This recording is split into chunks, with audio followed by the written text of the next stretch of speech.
साईं की बात। बच्चे, निराश क्यों हो मेरे बच्चे, क्यों हो? जो तुम चाहते थे वो मैंने तुम्हें दिया है ना, फिर तुम निराश क्यों हो?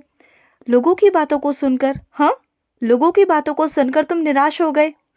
क्या तुमने जो अपने बाबा से कहा मैंने वो पूरा किया? क्या तुम उस चीज़ के लिए खुश नहीं हो? हाँ, मैं तुम्हें कभी कमी नहीं पड़ने दूंगा। चलो, वादा किया तुमसे कि तुम्हें कभी भी कमी नहीं पड़ेगी। मैं हमेशा तुम्हारे साथ रहूंगा, हमेशा। तुम्हारे पास जितना है ना, उतने में ही तुम बहुत खुश रहोगे, मैं तुमसे कहता हूँ। और जब मुझे लगेगा कि मुझे तुम्हारे लिए कुछ करना है और बढ़ाना है, तो बढ़ा दूंगा। तुम्हारे कहने की ज़रूरत नहीं पड़ेगी।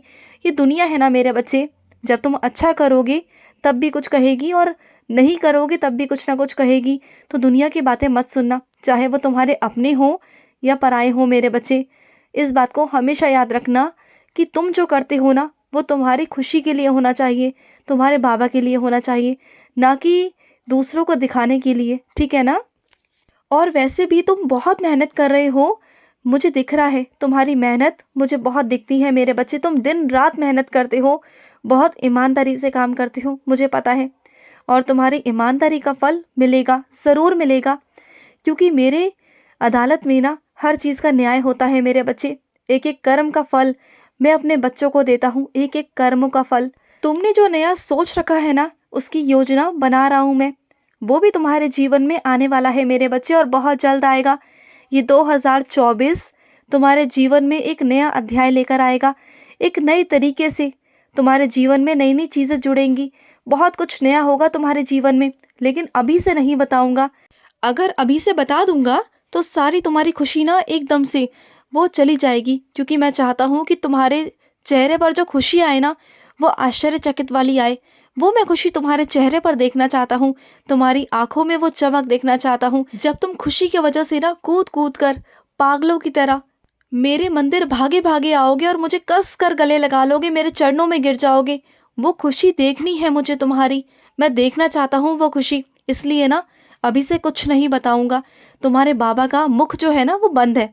अभी मेरा मुख बंद है। सिर्फ दिखाऊंगा तुम्हें, बताऊंगा कुछ भी नहीं, सिर्फ दिखाऊंगा। क्योंकि इस बार ना मुझे तुमसे कुछ कहना नहीं, कुछ करके दिखाना है तुम्हारे लिए। कुछ करूंगा, ज़रूर करूंगा मेरे बच्चे। और सुनो, मेरे मंदिर में अगर तुम्हारा कोई रिश्तेदार मिल जाए, अगर तुम्हारा कोई सगा संबंधी मिल जाए ना, तो उसे नमस्कार करने में कोई बुराई नहीं मेरे बच्चे। क्योंकि मेरे मंदिर में जो भी आता है ना, चाहे वो तुम्हारा दुश्मन ही क्यों ना हो, वो मेरा बच्चा होता है। उस वक्त ना तुम रिश्तों को मत देखा करो, तुम ये देखा करो कि तुम अपने बाबा के स्थान पर खड़े हो, और बाबा के स्थान पर वो भी खड़ा है। तो वो बाबा का बच्चा है और तुम भी बाबा के बच्चे हो। तुम दोनों मेरे लिए एक समान हो। तो तुम दोनों को नमस्कार करना बनता है मेरे बच्चे। ऐसा नहीं कि तुम पहले करो या वो पहले करे। जिसकी नज़र पहले पड़ जाए वो कर ले, कोई बात नहीं। ऐसा समझना कि तुम उन्हें नहीं, अपने बाबा को नमस्कार कर रहे हो। तो अगली बार से अपने मन में ये भाव मत लाना, ठीक है ना? और सुनो, बाहर जा रहे हो ना घर से, तो सुनो, एक काम करना। जब घर से बाहर जाओ तो मेरी उदी अपने साथ रखना, मेरा नाम अपने साथ रखना, घर से निकलते में भी और रास्ते में भी। और जहाँ तक तुम पहुँचोगे, वहाँ से तुम पहुँचने के बाद जिसके तुम दुख में शामिल होने जा रहे हो ना, उसके दुख में शामिल होकर वहाँ उसे सहानुभूति देना। उसे बताना कि जो था वो ईश्वर के चरणों में जा चुका है। उसके परिवार को सहानुभूति देना और वहाँ से सही सलामत अपने घर वापस आना मेरे बच्चे, ठीक है ना? और सुनो, जब तुम किसी ऐसी जगह पर जाते हो ना किसी का दुख बांटने, तो वहाँ से मेरे बच्चे किसी के भी घर नहीं जाते हैं, वहाँ से सीधा अपने ही घर आते हैं। अगर तुम ऐसा कुछ सोच रहे हो ना कि तुम्हारे जान पहचान वाले वहीं आसपास रहते हैं, तो एक काम में दो काम कर लूँ, यहाँ से वहाँ चला जाऊँ, तो ऐसा मत करना मेरे बच्चे। नहीं, ऐसा बिल्कुल नहीं करते। वहाँ से सीधा लौट आना अपने घर वापस, ठीक है ना? और सुनो मेरे बच्चे, धीरे धीरे कर कर तुम मेरे और करीब आते जा रहे हो। तुम आध्यात्मिक रास्तों पर जुड़ रहे हो मेरे बच्चे, धीरे धीरे कर कर। और ये तुम नहीं जुड़ रहे, ये मैं तुम्हें जोड़ रहा हूँ। और ये तुम आज से नहीं, तुम शुरू से ही मुझसे जुड़े हुए थे। तुम तो ईश्वर के बच्चे हो, तुम ईश्वर का अंश हो, तुम शुरू से जुड़े हुए थे। लेकिन क्या है ना, कुछ लोगों की वजह से, इस दुनिया की वजह से, इस संसार की वजह से ना तुम भटक जाते हो। तुम कभी कभी मेरा हाथ छोड़कर ना कहीं और चले जाते हो, फिर मैं तुम्हारा हाथ पकड़कर वापस लेके आता हूँ, फिर तुम छोड़ के चले जाते हो। लेकिन इस बार तुम्हारा हाथ ना मैंने कसकर पकड़ लिया है और इस बार मैं तुम्हें कहीं नहीं जाने दूंगा, किसी की भी बातों में नहीं आने दूंगा। इस बार ना मैं तुम्हें ना ऐसा बांध लूँगा अपने आप से कि तुम मेरे पास से कहीं और जा ही नहीं पाओगे। तुम आध्यात्मिक रास्तों पे ही चलोगे, चाहे मुझे तुम्हारे पैरों में बेड़ियाँ ही क्यों ना डालनी पड़े, चाहे वो मेरे प्यार की बेड़ी हो, मेरी भक्ति की बेड़ी हो, मुझे वो तुम्हारे पाँव में बांधनी पड़ेगी तो मैं बांधूंगा। क्योंकि मैं नहीं चाहता कि तुम दूसरों की बातों में आकर अपनी ज़िंदगी को ख़राब करो। मैं बिल्कुल नहीं चाहता। क्या कोई माँ चाहती है कि उसके बच्चे का जीवन खराब हो? तो नहीं ना। तो बस मैं भी नहीं चाहता कि तुम्हारा जीवन खराब हो, और इस वजह से मैं तुम्हें अपने जीवन में लेकर आऊँगा, यानी कि आध्यात्मिक रास्ते पर। और तुम मुझ में इतना लीन हो जाओगे ना कि तुम्हारे जो कर्म है ना वो बहुत अच्छे होंगे मेरे बच्चे, और तुम्हारा जीवन मैं बहुत सुखद बनाना चाहता हूँ, बहुत प्यारा। और सिर्फ यही जीवन नहीं मेरे बच्चे, इसके आगे का भी जो तुम्हारा सफ़र है ना उसे भी मैं बहुत खूबसूरत बनाना चाहता हूँ। क्योंकि इस सफ़र में तो मैं तुम्हारे साथ हूँ ही, मैं चाहता हूँ कि आगे के सफ़र में भी मैं तुम्हारे साथ रहूँ। और सुनो, हीरे को हीरा तराशता है मेरे बच्चे, तो हीरे का साथ तो हीरा दे सकता है ना। तभी मैं तुमसे कहता हूँ कि अच्छे के साथ अच्छा बनो, लेकिन बुरे के साथ बुरा नहीं मेरे बच्चे। क्या तुमने ऐसा कभी सुना है कि कीचड़ से कीचड़ को साफ किया जाता है? ऐसा नहीं होता ना। तो फिर हीरे को हीरे से तराशा जा सकता है, लेकिन कीचड़ को कीचड़ से साफ नहीं किया जाता। इसलिए मेरे बच्चे कि तुम बुरे के साथ बुरा नहीं बन सकते, तुम अच्छे हो और अच्छे ही रहोगे, ठीक है ना। और सुनो मेरी बात को, अगर दिशा दिखाने वाला सही हो मेरे बच्चे, तुम्हें सही मार्ग दिखाने वाला हो ना, तो वो सूर्य की रोशनी के समान ही काम करता है मेरे बच्चे।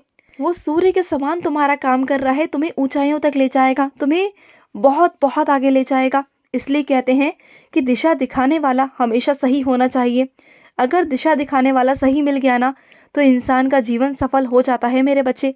इस बात का हमेशा याद रखना कि अपनी संगत ऐसी चुनना जो अच्छी हो। अगर तुम्हें ज़रा सा भी आभास हो ना कि वो संगत तुम्हारे लिए ठीक नहीं है, तो कभी भी उस संगत में मत जाना। और तुम्हारी जो प्रार्थना है ना मेरे बच्चे, वो सिर्फ और सिर्फ विश्वास पर टिकी होनी चाहिए। जब भी मेरे आगे प्रार्थना करो तो बस इस विश्वास के साथ में कि वो तुम्हारी प्रार्थना साईं तक पहुंच चुकी है। और सुनो, जो लोग तुम्हें पैसों का घमंड दिखाते हैं ना, तो वो पैसे का घमंड मेरे बच्चे ज़्यादा दिनों तक टिक नहीं सकता, कभी नहीं मेरे बच्चे, कभी नहीं टिक सकता। जब रावण जैसों का घमंड नहीं रहा मेरे बच्चे, तो इंसानों का घमंड कहाँ टिकेगा? बोलो, कहाँ टिक सकता है? जाने दो, खैर तुम उनके बारे में बात ही मत किया करो। और सुनो, इंसान की जो बोली होती है ना मेरे बच्चे, ये दिखाती है कि वो कैसा इंसान है, उसका व्यवहार कैसा है, उसका संस्कार कैसे हैं। क्योंकि संस्कार ना परिवार पर निर्भर करते हैं। जिसके जैसे संस्कार होंगे ना, उसका परिवार भी वैसा ही होगा मेरे बच्चे। अगर किसी इंसान के संस्कार बहुत अच्छे हैं ना, तो तुम उसके परिवार का आंकलन कर सकते हो कि उसका परिवार कैसा है, उसके संस्कार कैसे हैं। और संस्कार ही मेरे बच्चे व्यवहार में झलकते हैं, हर इंसान के झलकते हैं। उसी से पता चलता है कि उनका परिवार कैसा है, उनका घर कैसा है, उनके घर के लोग कैसे हैं। और सुनो, जब इस बार शिरडी आओगे ना, तो मेरे द्वारका माई के सामने आकर बैठ जाना। द्वारका माई के सामने आकर बैठोगे ना, तो देखना तुम्हारे मन में शांति आएगी। इतनी शांति भर दूंगा ना तुम्हारे मन में कि चिंता का नामो निशान नहीं रहेगा। तुम देखना, इतनी शांति होगी तुम्हारे मन में। तुम बस मेरे पास आकर बैठ जाना, बस इतना ही चाहता हूँ तुमसे। और कुछ मेरे बच्चे इतने अपने काम में व्यस्त हैं, इतने काम में व्यस्त हैं कि अगर उनके सामने मैं भी आ जाता हूँ ना, तभी वो मुझे भी नहीं पहचान पाते। बस, और जो मेरे बच्चे हैं, जो मेरा एहसास करते हैं, जो मुझे पाना चाहते हैं, उन्हें मैं हर पल हर वक्त दर्शन देता रहता हूँ, उनके पास आता हूँ, उनके सर पर हाथ रख कर ना उन्हें ढेर सारा प्यार करता हूँ, ढेर सारा आशीर्वाद देता हूँ। खूब खुश रहो मेरे बच्चे। आज का साई संदेश समाप्त हुआ।